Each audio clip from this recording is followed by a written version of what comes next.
찬송가 380장입니다. 찬송가 380장. 나의 생명 되신 주 주님 앞에 나갑니다. 주의 흘린 보혈로 정케하사 받아 주소서. 날마다 주를 찬송하겠네.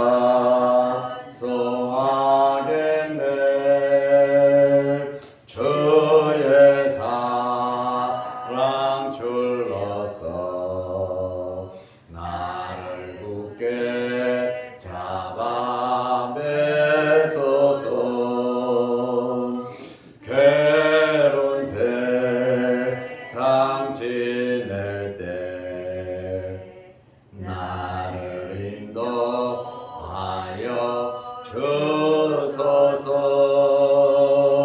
주를 믿고 나가면 나의 길을 잃지 않겠네. 날마다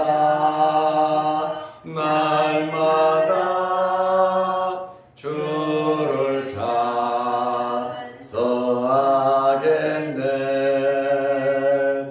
주의 사랑 줄로서 나를 굳게 잡아 매소서.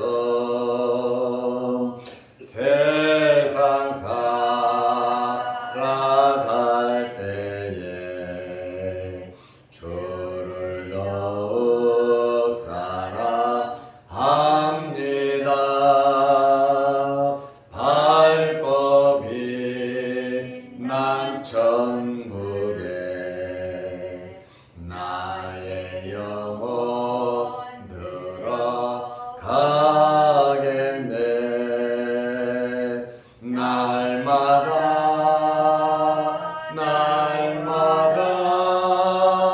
주를 찬송하겠네. 주의 사랑 줄로서 나를 굳게 잡아 매소서.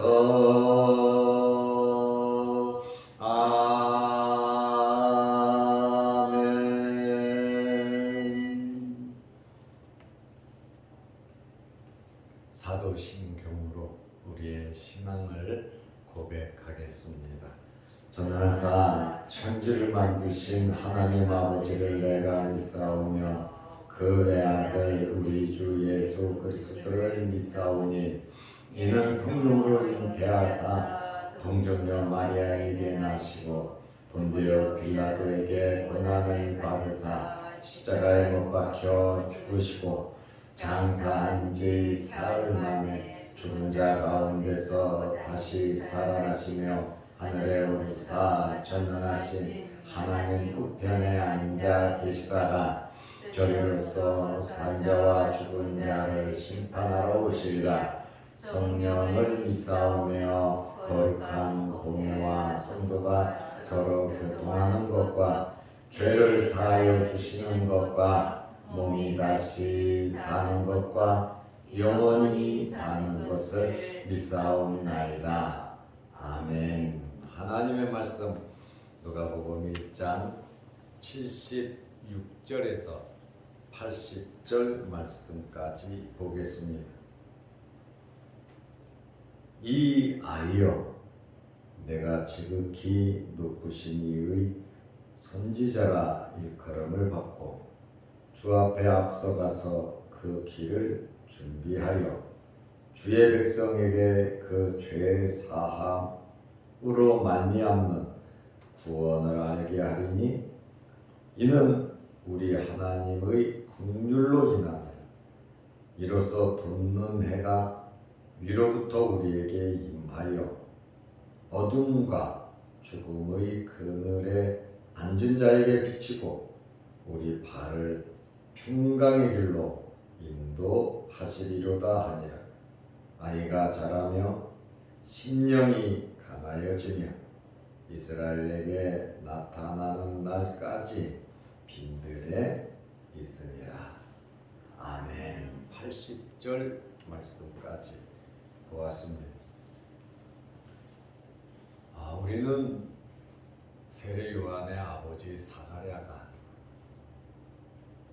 10개월 동안 말을 못하다가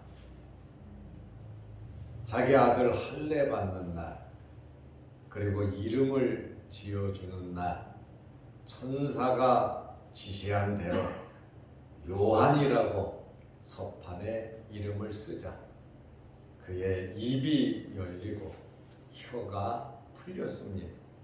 천사가 말한 대로 때가 되면 이 일이 이루어질 것이다, 이렇게 말한 대로 세례 요한이 태어났고, 또 천사의 말에 순종한 결과 세례 사가랴는 말을 할 수 있도록 기적을 체험했습니다.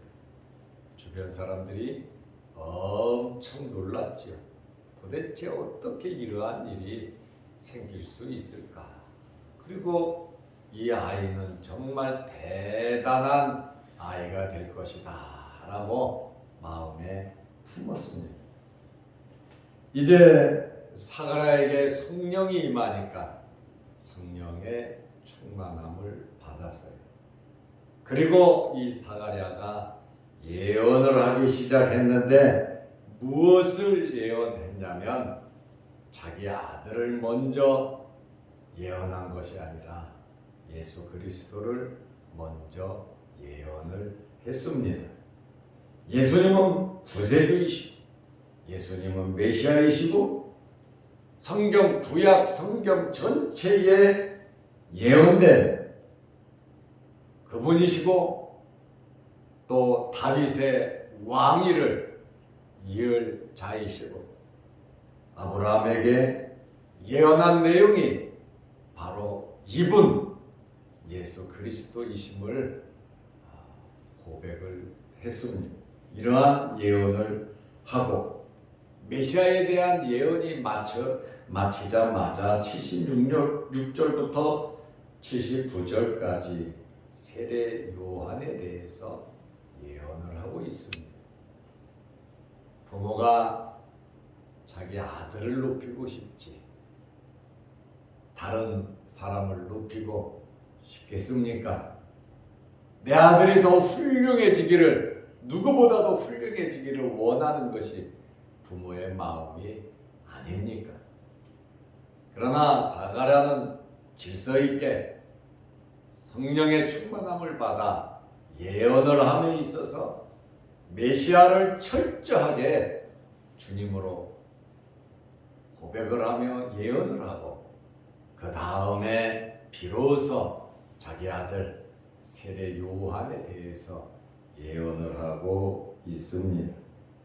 누가복음 1장 76절에 보면 이 아이여 하잖아요. 자기 아들을 가리켜 하는 이야기예요. 세례 요한을 가리켜서 이 아이여 내가 지극히 높으신 이의 선지자라 일컬음을 받고, 지극히 높으신 분은 누굽니까? 하나님이십니다. 그분의 선지자라 일컬음을 받을 것이고 주 앞에 앞서가서 그 길을 준비할 것이다. 네가 메인이 아니라는 거예요. 너는 그분의 선지자이고 너는 그분 앞서 가서 그분이 갈 수 있도록, 주님이 갈 수 있도록 그 길을 준비하는, 예비하는 자다. 이렇게 성령의 충만함을 받으니까 구약 성경에 예언된 그 말씀 그대로 사가랴가 예언을 하고 있습니다. 그리고 누가복음 1장 77절에 보면 죄사함과 구원의 길을 알릴 것이다. 어떻게 하면 죄사함을 받는지, 세례 요한이 내 아들이 죄사함을 주는 게 아니라는 거예요. 죄사함과 구원의 길을 알리는데 77절에 보면 주의 백성에게 그 죄사함으로 말미암는 구원을 알게 하리니. 요한은 세례를 베풀잖아요. 엄청나게 많은 사람들이 요한에게 모여들었잖아요. 그렇지만 세례 요한의 세례는 죄 사함을 주는 세례가 아니라고 하는 그 말이에요. 죄 사함으로 말미암는 구원을 알게 하는, 예수 그리스도를 받아들이고 죄를 회개할 수 있도록 세례를 베푸는 것이고, 그 구원과 죄 사함은 오직 메시아이신 주 예수 그리스도를 통해서 이루어진다라고 하는 그 사실을 알게 한다라고 예언을 하고 있어요. 내 아들이, 이 아이가 죄사함을 주는 게 아니고 구원을 주는 게 아니고 뒤에 오시는 분이, 내 아들 뒤에 오시는 분이 죄사함과 구원의 키를 가지고 오시는 분이고, 그분이 구원을 주시는 분이다. 그래서 사가랴는 68절에 속량하시는 자다. 예수 그리스도를 가리켜서 죄를 속량해 주시는 분이다. 이렇게 이야기를 했고, 71절에 보면 원수와 미워하는 자에게서, 사탄의 세력에서 구원해 주시는 분이시다. 이렇게 사가랴가 예언을 했는데, 이것을 알리는 자가 바로 너다의 세례 요한이 그 길을 알게 할 것이다. 이렇게 예언을 하고 있습니다. 그리고 누가복음 1장 78절에 보면 하나님의 긍휼을 말하고 있어요. 이것은 우리 하나님의 긍휼을 인함이라. 이러한 죄사함과 구원을 알게 하는 것은 속량과 원수와 미워하는 자에게서 구원을 주는 것은 우리 하나님의 긍휼하심을 인함이라. 이로써 하나님의 긍휼로서 돕는 해가 위로부터 우리에게 임하여, 여기 돕는 해라 이렇게 말을 하고 있어요. 깜깜한 어둠을 물리치고 동쪽에서 해가 오르듯이 어둠과 죄와 사망을 몰아내러 돋는 해와 같이 메시아가 올 것을 돋는 해로 이렇게 표현을 하고 있습니다. 바로 죄사함과 구원은 하나님의 긍휼로 이루어지는 것이고, 이러한 하나님의 긍휼로 메시아가 오는데, 메시아가 어떤 모습으로 오느냐? 돋는 해로서 오신다라고 하는 사실을 설명하고 있습니다. 79절 말씀에 보면 어둠과 죽음의 그늘에 앉은 자에게 비치고, 어둠과 죄로 인한 죽음의 그늘에 앉은 자에게 비친다. 이렇게 말을 하고 있습니다. 77절에 보면 주의 백성에게 그 죄 사함으로 말미암는 구원을 알게 한다 그랬죠.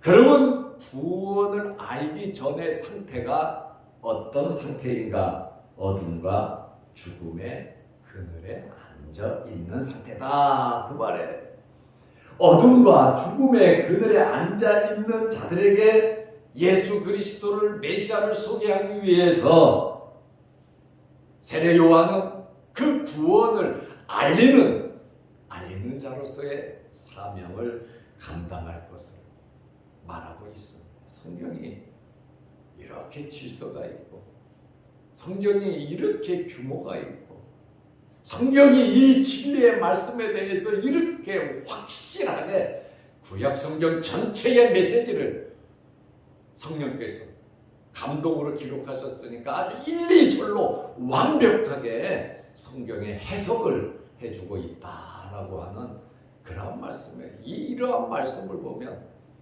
성경을 연구하고 은혜 받은 자들은 감탄하지 않을 수가 없어요. 이거 이런 말씀이지 그냥 이 말씀은 우리가 가볍게 여길 그러한 말씀이 아니라는 거예요. 이렇게 귀한 진리가 아주 틀이 짜여져 있게 꽉 맞게 질서 있게 예의 있게 순차적으로 이렇게 이루어지는 이 놀라운 하나님의 말씀을 우리는 체험하고 경험하게 됩니다.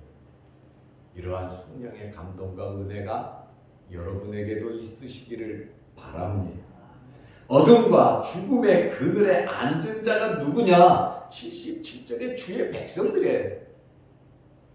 이 주의 백성들에게 세례 요한은 죄 사함으로 말미암는 구원을 알리는 거예요.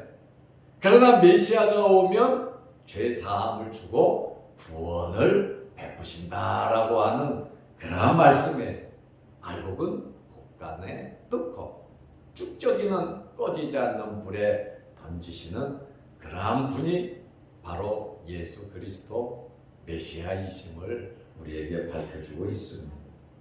그리고 우리 발을 평강의 길로 인도하시리라.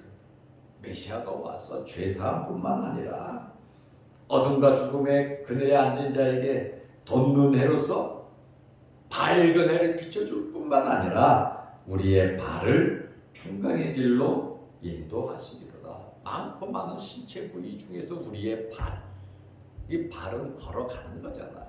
발은 앞으로 향하여 가는 거잖아요.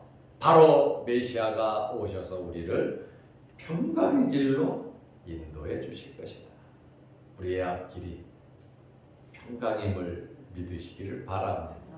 예수님께서 우리를 평강의 길로 인도하신다. 영원한 하나님의 나라로 우리를 인도하신다고 하는 그러한 말입니다.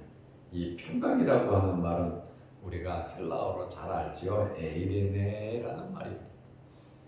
히브리어로는 샬롬이라고 하는 말이 평강입니다. 예수님께서 오시면 평화를 주십니다. 예수님께서 오시면 하나님과의 이 관계가 회복이 된단 말이에요.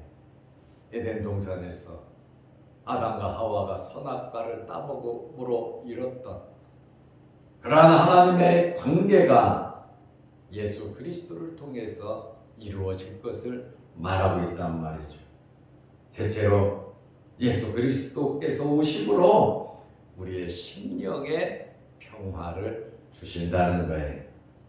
육신적인 평안뿐만 아니라 영적인 이러한 평안을 우리에게 주시는 분이 바로 메시아 주님이시다라고 하는 그러한 말씀이에요. 그래서 이 평강, 평화, 헬라어로 에이레네, 히브리어로 샬롬, 우리가 이 정도 단어는 기억을 해두는 것도 굉장히 좋습니다. 예수님을 가리켜서 이사야 9장 6절에 보면 평강의 왕이다 이렇게 말씀을 하고 있어요. 평강을 주시는 분이 주님이시다. 바로 세례 요한의 사명은 사가랴가 예언한 것처럼 메시아를 소개하는, 메시아를 안내하는 그것으로 세례 요한의 사명은 끝이 난다라고 하는 사실을 사가랴가 자기 아들, 그 어린 아들 할례를 주고 이름을 지어주고 성령에 충만해서 메시아를 예언하고 그 다음에 자기 아들이 해야 될 엄청난 일에 대해서 예언을 하고 있습니다. 이 세례 요한이 80절 말씀에 보면 어떻게 살았는가, 이 사명을 감당하기 위해서 부단히 노력하고 애쓴 것을 우리가 잘 압니다. 이것은 세례 요한 혼자서 가능하겠습니까? 부모님의 철저한 도움과 또 부모님들의 여러 가지 기도와 많은 배려가 사명을 감당할 수 있도록 아이 성장에 굉장한 도움을 주었다는 거예요. 자식은 부모님들의 영향을 많이 받습니다. 사가랴와 엘리사벳이 레위 족속으로서 제사장으로서 하나님 앞에 의인이었고 율법에 흠이 없었다고 말을 하고 있잖아요. 그리고 성령을 통해서 엄청난 사명을 받았고 기적적으로 아들을 낳았잖아요. 이 아이가 하나님의 사명을 감당할 수 있도록 부모가 굉장히 신경을 썼는데 80절 말씀에 보면 아이가 자라며, 여기 자란다라고 하는 것은 신체적인 성장을 의미하고 있어요. 심령이 강하여지며 영적으로도 성장했다는 거예요. 부모의 영향력이 엄청나다는 것을 우리는 알아야 합니다. 우리 자녀들이 우리의 영향력 안에서 성장한다는 것을 우리는 알고, 우리가 정말 육적으로 영적으로 좋은 본을 보이면서 아이들을, 자녀들을 양육, 지도해야 하는 것입니다. 이스라엘에게 나타나는 날까지 30년이죠. 예수님도 30세쯤에 공생애를 시작했고 세례 요한은 예수님보다 6개월 먼저 형님이에요. 6개월 먼저 태어났습니다. 예수님께서 공생애를 시작하시기 전에 세례 요한이 먼저 길을 닦는 일을 했잖아요. 말씀 그대로 엘리야와 같은 심성을 가지도록 이스라엘에게 나타나는 날까지 빈들에 있으리라. 광야에서 광야 음식을 먹으면서 약대 털옷을 입고 허리띠를 띠고 꿀을 먹으면서 그는 광야 생활, 경건한 생활을 했습니다. 철저히 나는 메시아가 아니다. 내 뒤에 오시는 분이 메시아다. 나는 그분의 신발끈도 묶고 풀 정도로 나는 그런 자격이 없는 자다. 웬만한 훈련을 받지 않고는 이런 말을 할 수가 없습니다. 그는 흥해야 하겠고 나는 쇠하여야 하리라. 저분이 바로 하나님의 아들 메시아라고 하는 그 사실, 자기를 낮추고 자기를 겸손히 하고 자기보다 더 많은 사람이 따르고 자기보다도 더 엄청나게 많은 사람들이 존중하고 존경하고 메시아로 알고 있는데 세례 요한이 철저하게 자기 사명을 감당했습니다. 이것은 인간적인 생각 가지고는 할 수 없는 일입니다. 은혜 받은 자가 가능한 것입니다. 은혜는 훈련을 통해서 내 마음가짐과 여러 환경을 통해서 만들어져 간다는 것을 우리는 알아야 합니다. 그래서 우리는 오늘 이 말씀처럼 세례 요한이 자기 사명을 감당하기 위해서 빈들에 있으니라. 그 부모도 늦지막이 아들 낳아가지고 자기가 품고 해주고 싶은 거 다 해주고 싶지만 최우선이 뭐냐? 주의 일이다 라고 하는 것이 하나님으로부터 받은 사명을 감당하는 것이다 라고 이 사실을 아버지 어머니가 아니까 나시린처럼 광야에서 안타까운 마음이 있지만 하나님 앞에서 자랄 수 있도록 한나가 사무엘을 엘리에게 맡기듯이 사가랴와 엘리사벳도 자기 아들을 광야로 내보내서 하나님께 맡기며 하나님의 사역을 감당할 수 있도록 이렇게 훌륭하게 키운 부모들의 역할도 중요하고 더 중요한 것은 본인이죠. 그 본인도 거기에 부응해서 오늘 말씀대로 아이가 자라며 심령이 강하여지고 이스라엘에게 나타나는 날까지 빈들에 있으리라. 이 말씀이 저와 여러분의 말씀이 되시기를 바랍니다. 기도하겠습니다. 하나님 아버지,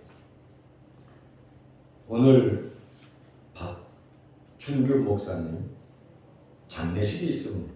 발인 예배, 하간 예배 있습니다. 이 장례식이 은혜 안에 잘 이루어지게 하시고 유족들, 자녀들 위로하여 주시고 하늘의 소망을 갖고 하나님 잘 믿고 나중에 천국에서 만날 수 있도록 은혜 베풀어 주옵소서.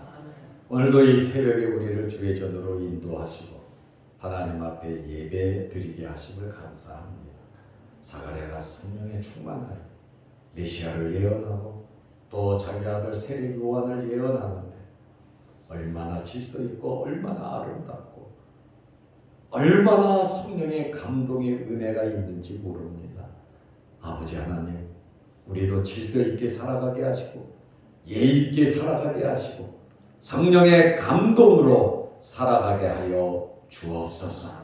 날마다 죽노라고 고백한 바울의 고백이 우리의 고백이 되게 하시고 육이 죽고 영이 사는 하나님의 말씀 앞세우며 살아가는 겸손하게 세례 요한처럼 사명을 감당하며 살게 하시고 때로는 육신의 정을 억제하며 사가랴와 엘리사벳처럼 한나처럼 우리의 자녀들을 하나님 앞에 드릴 수 있는 영적인 훈련을 시킬 수 있는 우리 조상들 부모들이 되게 하옵소서.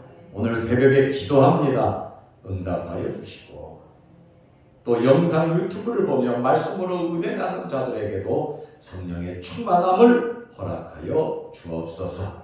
추운 날씨에 이 새벽 어둠을 뚫고 추위를 가르며 주의 전에 찾아 나온 귀한 하나님의 종들 붙잡아 주시고 건강케 하시고 성령의 충만함으로 인도하여 주옵소서. 예수님의 이름으로 기도드리옵나이다. 아멘. 하늘에 계신 우리 아버지여, 이름이 거룩히 여김을 받으시오며 나라 임하옵시며 뜻이 하늘에서 이룬 것 같이 땅에서도 이루어지이다. 오늘날 우리에게 일용할 양식을 주옵시고 우리가 우리에게 죄 지은 자를 사하여 준 것 같이 우리 죄를 사하여 주옵시고 우리를 시험에 들게 하지 마옵시고 다만 악에서 구하옵소서. 대개 나라와 권세와 영광이 아버지께 영원히 있사옵나이다. 아멘. 자유롭게 기도하시기 바랍니다.